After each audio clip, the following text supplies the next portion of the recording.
দুদিন গেলে নাই হরে ঘরে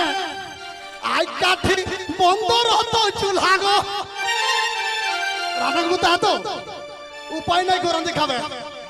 ও বাফান তো সাতু মাতু করে খাইলিও না যে এতে কোনে ঝগড়া করো ভাবি দেখাই অন্তরে বহুদিন গেলে নাই হরে ঘরে আই কাঠি বন্দর হতো চুলহা গো আর ভাবি দেখা তোর বন্দর হতো বাড়া সভা আর বন্দর হতো মহাল গোবর আর লিপালো রাগো সেই জন্য কয় বহুকে করি হাক না লাগো বহুকে কর